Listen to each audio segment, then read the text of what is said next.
A Short Life of Uriel Septim by Rufus Hain. A short biography of Uriel Septim VII's accomplishments. 3e 368 to 389. Strategist and conciliator. The early decades of Emperor Uriel's life were marked by aggressive expansion and consolidation of imperial influence throughout the empire, but especially in the east, in Morrowind and Black Marsh, where the empire's power was limited, imperial culture was weak, and native customs and traditions were strong and staunchly opposed to assimilation. During this period, Uriel greatly benefited from the arcane support and shrewd counsel of his close advisor, the imperial battle mage, Jagar Tharn. The story of Uriel's marriage to the Princess Kolavoria is a less happy tale. Though she was a beautiful and charming woman, and greatly loved and admired by the people, the Empress was a deeply unpleasant, arrogant, ambitious, grasping woman. She snared Uriel Septim with her feminine wiles, but Uriel Septim thereafter soon regretted his mistake, and was repelled by her. They heartily detested one another, and went out of their ways to hurt one another. Their children were the victims of this unhappy marriage. With his agile mind and vaunting ambition, Uriel soon outstripped his master in the balanced skill of threat and diplomacy. Uriel's success in co-opting House Hlalu as an advance guard of imperial culture and economic development in Morrowind is a noteworthy example. However, Uriel also grew in pride and self-assurance. Jagar Tharn fed Uriel's pride, and hiding behind the mask of an outpaced former master counselor, Tharn purchased the complete trust that led finally to Uriel's betrayal and imprisonment in oblivion, and Tharn's secret usurpation of the imperial throne. 3e 389 to 399. Betrayed and imprisoned. Little is known of Uriel's experience while trapped in oblivion. He says he remembers nothing but an endless sequence of waking and sleeping nightmares. He says he believed himself to be dreaming, and had no notion of passage of time. Publicly, he long claimed to have no memory of the dreams and nightmares of his imprisonment. But from time to time, during the interviews with the Emperor that form the basis of this biography, he would relate details of nightmares he had, and would describe them as similar to the nightmares he had when he was imprisoned in oblivion. He seemed not so much unwilling as incapable of describing the experience. But it is clear that the experience changed him. In 3e 389 he was a young man, full of pride, energy, and ambition. During the Restoration, after his rescue and return to the throne, he was an old man, grave, patient, and cautious. He also became conservative and pessimistic, where the policies of his early life were markedly bold, even rash.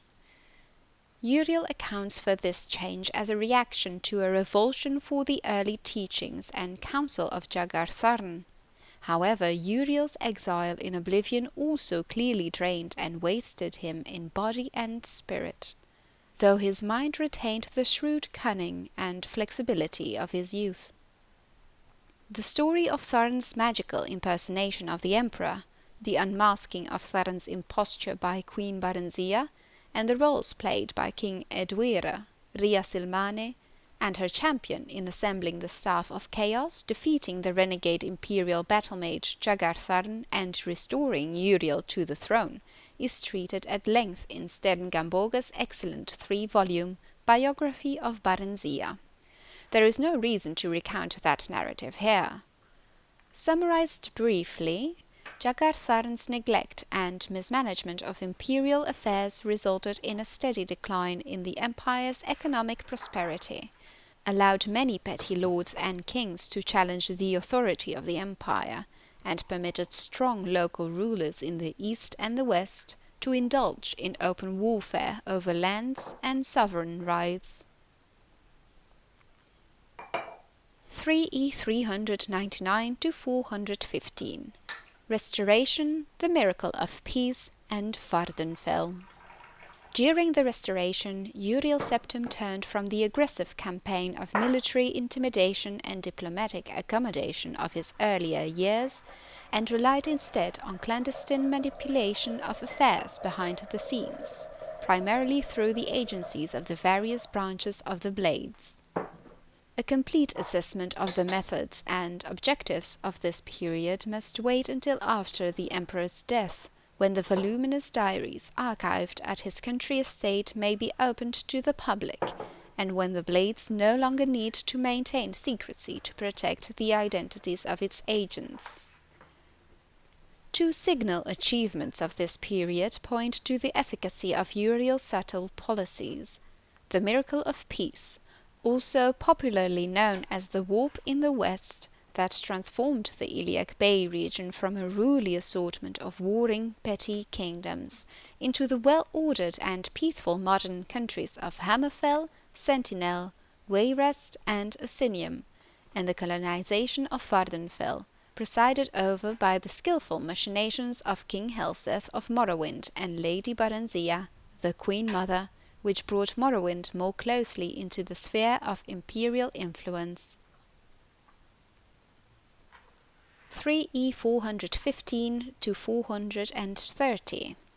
The Golden Peace, King Helseth's Court, and the Nine of the East.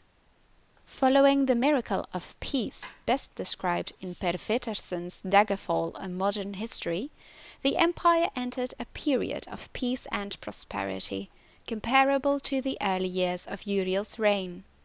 With the imperial heartland and west solidly integrated into the empire, Uriel was able to turn his full attention to the east, to Morrowind.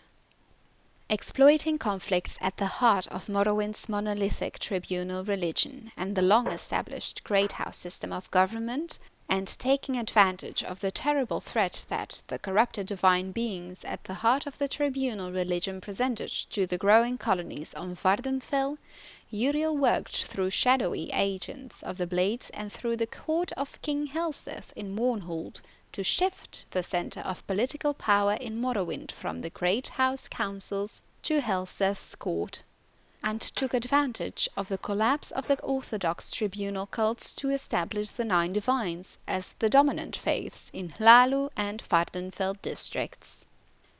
Helseth Anabolis's treatment of the establishment of the Nine in the East in his 4-volume Life and Time of the Nerevarine is comprehensive.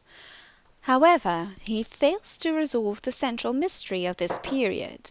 How much did Uriel know about the prophecies of the Nerevarine, and how did he learn of their significance? The definitive resolution of this and other mysteries must await the future release of the Emperor's private papers, or a relenting of the Blades' strict policies of secrecy concerning their agents.